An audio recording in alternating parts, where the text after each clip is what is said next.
add the RPC setting for Pulsechain, and they're just on the network without doing anything else. That's a massive strategy for speed in terms of onboarding. I don't think people really understand how quickly that brings people in, because you just lose all of that hurdle in terms of getting over there, right? So love the fact that they did that. Yeah, I really love that they did that as well. People are often asking me like, "Oh, how am I going to be able to claim these airdrops and everything?" Like, "Oh, where's the website for that?" And I said, "Don't go to any websites. None of those are real. Like when this launches, you'll know that it launched. You'll hear about it everywhere. It's going to be massively marketed. If anyone sees what Richard does, he's going to make sure everyone in the whole world is going to have heard of what Pulsechain is, especially in the crypto space. I'm sure that there's a huge marketing plan for when it's actually launched. So yeah, and then it is interesting. You just add the new native network, or point your MetaMask to the new native network, and then just add your tokens one by one, and they're just there. And if you do want to sell them, sure, go sell them. But then all of a sudden that throughput's going to look really nice, and you're going to notice that the fees that it cost you to sell those tokens was stupid low. And all of a sudden maybe you're going to think twice about selling the rest of all of your ERC20s and actually take a good look at the network and do some research if you had not done any before, other than just simply having been marketed, hey, you just received the fatty airdrop. So yeah, I think that's definitely a really good marketing strat as well. Yeah. And, the other thing too is, there are a lot of developers that work on other L1 that sacrifice for Pulsechain that are in the set, right? So that are already building things that we don't even know about, that aren't necessarily from within the outspoken, in front of everyone community of Hex and Pulse. There's a lot of dev out there that did sacrifice for Pulsechain that are building right now. So we're going to see a lot of different things come out on Pulse that we just don't know exists pretty quickly. I think that we'll probably have to have a test net, a third test net, since they are changing some of the things in the software. But very much looking forward to seeing everything that's going to come out. And I think that Pulsechain is going to be a massive, massive contender for an L1 for the next 5 to 10 years. Unless some anomaly happens, but it's just it just works. The thing just works. The founder is being proven to be the exact opposite. It's funny because this bear market has exposed our industry as an emperor with no clothes. And all the people that said that Richard was a scammer and Richard was this or that, all of those people ended up being the scammers. All of those people ended up being the wrong people. The people that were on the wrong side of the reality. Richard has been proven to be right. He's been proven to be smart. He's been proven to be somebody who actually was saying the truth. And Hex has done amazing. It's a standard 85-90% retracement from a top, but again, you have to measure from the bottom up and not from the top down, right? So when you're doing thousands of X and then you come down 895 or 90%, whoop-de freaking do.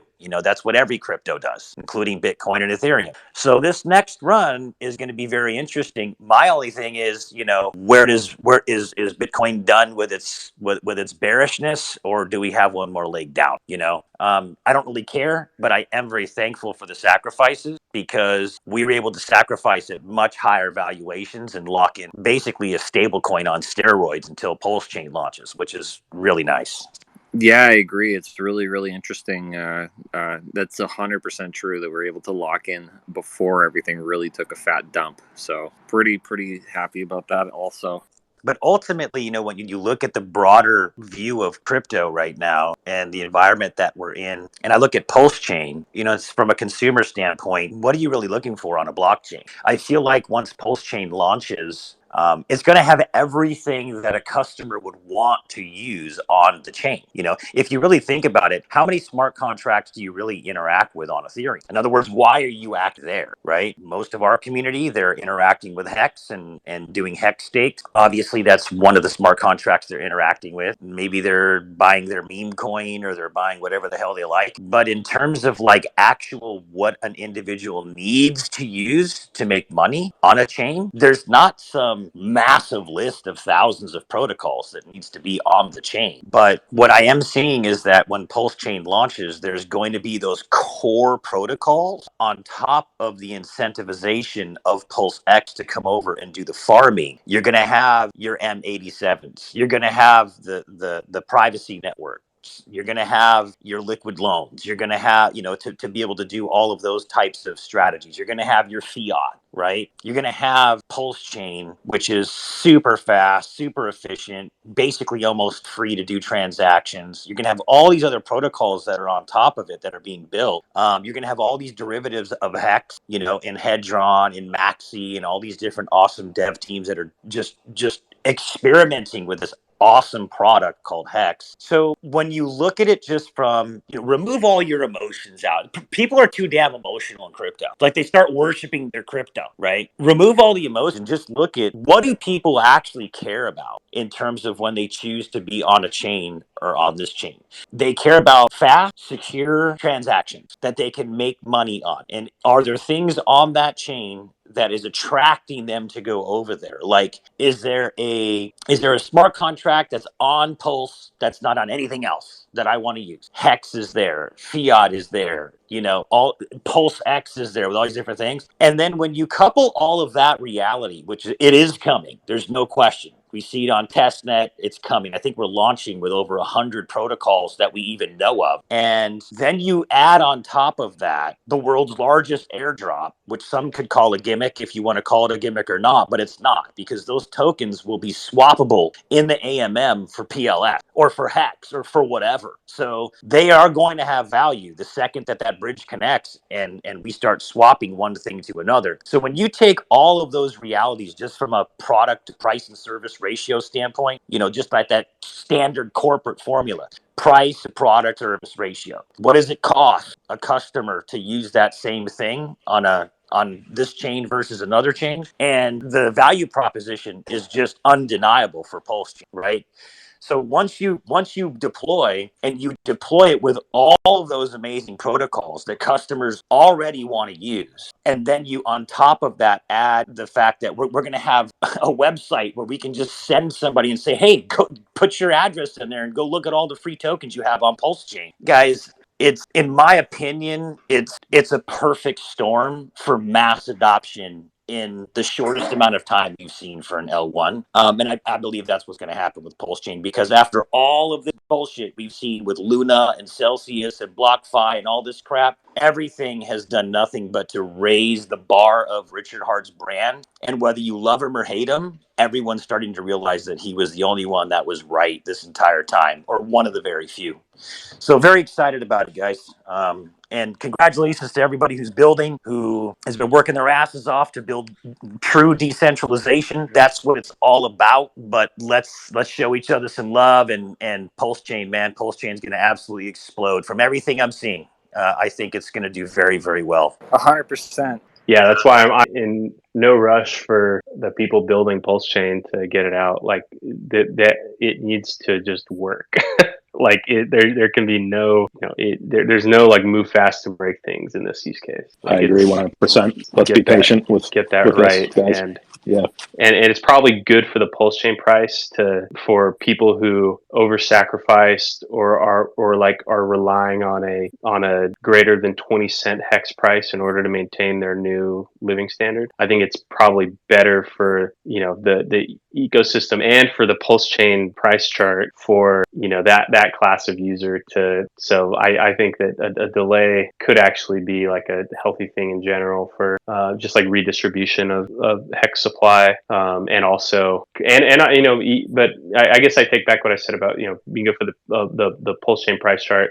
I think that the longer it takes, the more that Pulse Chain can dip in that early phase, because more and more people may be just tight on cash where they thought they'd have access to liquid funds sooner. And then now, prices of everything else are going up, and then now they need that cash. And so I think that could give another chance for kind of, people that have just recently learned about Pulse Chain and missed the sacrifices and stuff to be able to get in at a competitive rate. It's good to have another class of buyers who get a dip to buy, because then they have high multiples that they can go and like tell their friends and brag about and like onboard by showing results. And so I think that like having squeezing, a lot of people that over sacrifice that need liquidity ASAP, just putting more pressure on them and forcing, them to become sellers earlier than they would have liked to have been. I think that can create like a new cohort of early dip buyers, kind of like the people who bought the hex dip and 1 month in, they're like being able to showcase those results. I think that is like a powerful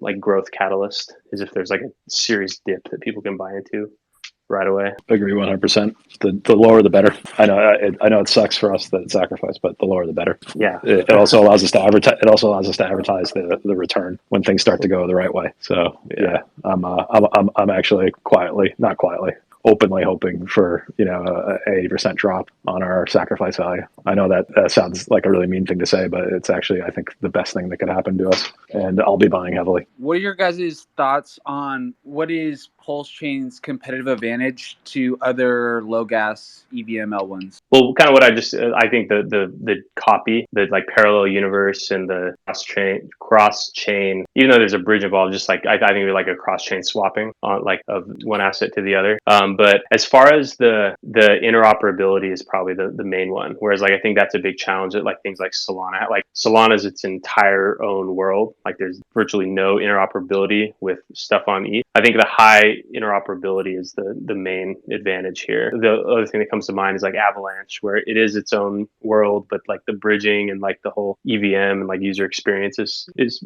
quite similar. Pulsechain has all those advantages too, so it's probably competitive there. But yeah, I'd say that the cross-chain compatibility is the number one. I take a very different approach to this question, and I come from obviously not a tech background, but an investment background. I actually think the tech stuff doesn't really matter very much. I mean, it's great, it's nice, but I don't think any of that stuff really matters when you're talking about competitive advantage and strategy. What I think matters that we've got going for us is we've got sort of an L1 copy of Ethereum that has sort of like a Singapore style model where you've got this one kind of relatively smart guy, Richard, basically running things and managing things, which allows us to be a little bit more nimble, a little bit more strategic, a little bit more cunning, and play all the marketing games that are necessary to really create a massive movement and get people in, and not just people by numbers, but reasonably wealthy people, average people, right? And we have a massive community of just average Americans, and that can go out and get their buddies involved, right? And approach us not from a technical standpoint that's going to intimidate or scare people, but just from like a Elmer Fudd style simplicity that most people who are getting into crypto need. So I think that's actually our two biggest competitive advantages is just a really enthusiastic community of average American who are going to go find more people like them, and then a relatively smart strategic founder who is willing to play whatever game he needs to in order to generate the right hype and to beat his competition. He's not some academic sitting in an ivory tower like let's say Hoskinson, right? He's not some oddball like Vitalik, right? He's quirky, of course, but he's a guy that likes to win, and he's willing to do what it takes. So those are the two things that make me most bullish about this. None of the tech stuff, actually. I mean, it's all great, but I actually think those two things are more important.